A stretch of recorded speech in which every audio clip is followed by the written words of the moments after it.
Hello everyone, welcome back to my channel. ಇವತ್ತು ನಾನು ಹೆಲ್ದಿಯಾಗಿ high protein ಇರುವಂಥ ಹೆಸರುಬೇಳೆ ದೋಸೆನ ಹೇಗೆ ಮಾಡೋದು ಅಂತ ತೋರಿಸ್ಕೊಡ್ತೀನಿ. ಬೆಳಗಿನ ತಿಂಡಿಗಂತೂ ತುಂಬ ಟೇಸ್ಟಿಯಾಗಿರುತ್ತೆ ಈ ದೋಸೆ. ಹೇಗೆ ಮಾಡೋದು ಅಂತ ನೋಡೋಣ ಬನ್ನಿ. ಮೊದಲು ನಾನಿಲ್ಲಿ 1 ಗ್ಲಾಸ್ ಅಳತೆಯಷ್ಟು ನಾನು ಹೆಸರುಬೇಳೆನ ತೊಗೊಂಡಿದ್ದೀವಿ. ನೀವು ಬೌಲ್, ಗ್ಲಾಸ್ ಯಾವುದಾದ್ರೂ ತೊಗೊಬೋದು. ಇದನ್ನು ನೀವು ಬೆಳಿಗ್ಗೆ ತಿಂಡಿ ಮಾಡ್ತೀನಿ ಅಂದರೆ 1-2 ಅವರ್ ಮುಂಚೆ ಕೂಡ ನೆನೆಸ್ಬೋದು ಟೈಮ್ ಇದ್ದರೆ. ಇಲ್ಲ ಅಂತಂದರೆ ನೈಟ್ ಕೂಡ ನೆನೆಸ್ಕೊಬೋದು. ನಾನಿಲ್ಲಿ ನೈಟ್ ನೆನೆಸ್ಕೊತಾ ಇದ್ದೀನಿ. 1 ಲೋಟ ಹೆಸರುಬೇಳೆಗೆ 1/4 ಲೋಟದಷ್ಟು ಉದ್ದಿನಬೇಳೆನ ಹಾಕ್ಕೊಬೇಕು. ಗರಿಗರಿಯಾಗಿ ಬರುತ್ತೆ ಮತ್ತು ತಿನ್ನೋದಕ್ಕೂ ಕೂಡ ಸಾಫ್ಟಾಗಿ ಕ್ರಿಸ್ಪಿಯಾಗಿ ಚೆನ್ನಾಗಿರುತ್ತೆ ಅಂತ ಹೇಳಿ ಇದನ್ನು ಚೆನ್ನಾಗಿ 2-3 ಸತಿ ವಾಶ್ ಮಾಡಿ ನೀರು ಹಾಕಿ ನೆನೆಯೋಕ್ಕಿಡಬೇಕು. ನಾನು ಆಗಲೇ ಹೇಳಿದಾಗೆ 1-2 ಅವರ್ ನೆಂದ್ರೂ ಕೂಡ ಸಾಕಾಗುತ್ತೆ. ಬಟ್ ನಾನಿಲ್ಲಿ ಓವರ್ ನೈಟ್ ನೆನೆಸಿದ್ದೀನಿ. ನೋಡಿ, ಬೆಳಗ್ಗೆಗೆ ಎಲ್ಲ ಚೆನ್ನಾಗಿ ನೆಂದಿದೆ. ಈಗ ಮತ್ತೆ ಇದನ್ನು 1-2 ಸತಿ ನೀಟಾಗಿ ವಾಶ್ ಮಾಡಿಕೊಂಡು ಹೆಸರುಬೇಳೆನ ಚೆನ್ನಾಗಿ ವಾಶ್ ಮಾಡಿದಷ್ಟು ದೋಸೆ ತುಂಬ ಚೆನ್ನಾಗಿರುತ್ತೆ. 1-2 ಸತಿ ವಾಶ್ ಮಾಡಿ ಇದನ್ನು ಗ್ರೈಂಡ್ ಮಾಡ್ಕೊಬೇಕು. ಗ್ರೈಂಡ್ ಮಾಡ್ಕೊಬೇಕಾದ್ರೆ ನಾನಿಲ್ಲಿ ಖಾರಕ್ಕೆ ಅಂತ ಹೇಳಿ ಟೇಸ್ಟು ಕೂಡ ಚೆನ್ನಾಗಿರುತ್ತೆ ಈ ಥರ ಆ್ಯಡ್ ಮಾಡಿಕೊಂಡ್ರೆ 4-5 ಹಸಿಮೆಣಸಿನ್ಕಾಯಿ ತೊಗೊಂಡಿದ್ದೀನಿ. ಮತ್ತು 1 ಗೆಡ್ಡೆಯಷ್ಟು ಬೆಳ್ಳುಳ್ಳಿ ಮತ್ತು 1 ಇಂಚು ಶುಂಠಿ ಮತ್ತು ರುಚಿಗೆ ತಕ್ಕಷ್ಟು ಉಪ್ಪು. ಆದಷ್ಟು ಅಡುಗೆಗೆ ಕಲ್ಲುಪ್ಪನ್ನು ಬಳಸಿ. ಕಲ್ಲುಪ್ಪು ಆರೋಗ್ಯಕ್ಕೆ ತುಂಬ ಒಳ್ಳೆಯದು ಪುಡಿ ಉಪ್ಪಿಗೆ ಹೋಲಿಸ್ಕೊಂಡ್ರೆ.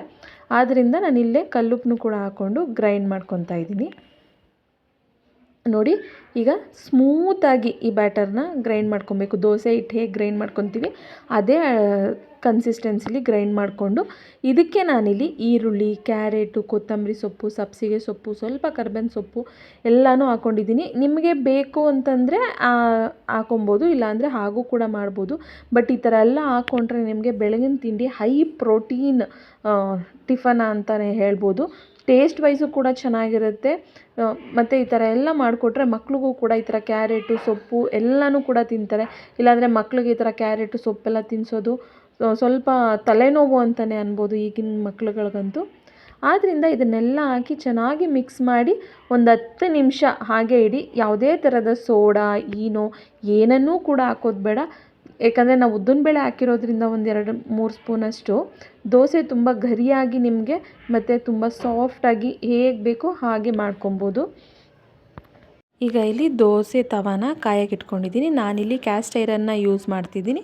ನಿಮ್ಮ ಮನೆಯಲ್ಲಿ ನೀವು ಯಾವ್ದು ಯೂಸ್ ಮಾಡ್ತೀರೋ ಅದನ್ನು ಯೂಸ್ ಮಾಡ್ಬೋದು. ಈಗ ಬ್ಯಾಟರ್ನ ಹಾಕಿ ನಿಮಗೆ ಎಷ್ಟು ತೆಳು ಬೇಕಂದರೆ ತೆಳುವಾಗಿ ಮಾಡ್ಕೊಬೋದು, ಇಲ್ಲ ಸ್ವಲ್ಪ ದಪ್ಪ ಬೇಕು ಅಂತಂದರೆ ದಪ್ಪ ಮಾಡ್ಕೊಬೋದು.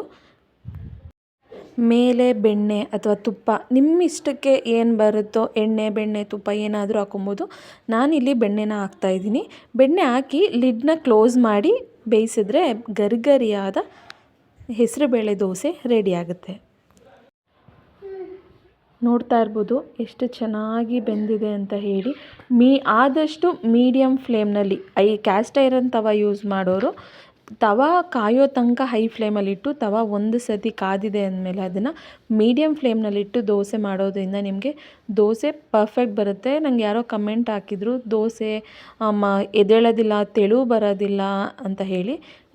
ಕರೆಕ್ಟಾಗಿ ಸೀಸ್ನಿಂಗ್ ಮಾಡಿ ಯೂಸ್ ಮಾಡಿದ್ರೆ ಕ್ಯಾಸ್ಟ್ ಐರನ್ ತವದಲ್ಲಿ ನೀವು ದೋಸೆ ನಿಮಗೆ ಹೇಗೆ ಬೇಕು ಆ ರೀತಿ ಮಾಡ್ಕೊಬೋದು. ನೀವು ನೋಡ್ತಾ ಇದ್ದೀರಾ ಇವಾಗ ಈ ಕಡೆ ಎಲ್ಲ 1 ಲೇಯರ್ ಎಲ್ಲ ನಿಮಗೆ ಗರ್ಗರಿಯಾಗಿ ಬಂದಿರುತ್ತೆ, ಒಂದು ಸೈಡು ಸಾಫ್ಟಾಗಿರುತ್ತೆ ದೋಸೆ. ನಿಜವಾಗ್ಲೂ ಹೈ ಪ್ರೋಟೀನ್ ದೋಸೆ ಮಕ್ಳುಗಳಿಗಂತೂ ಬೆಳಗ್ಗೆ ಹೊತ್ತು, ಅದರಲ್ಲೂ ಮೇಲ್ಗಡೆ ತುಪ್ಪ ಕೊಡೋದ್ರಿಂದ ಮಕ್ಳುಗಳಿಗೆ ತುಂಬ ಹೆಲ್ದಿ. ಟೇಸ್ಟ್ ಅಂತೂ ತುಂಬ ಚೆನ್ನಾಗಿದೆ.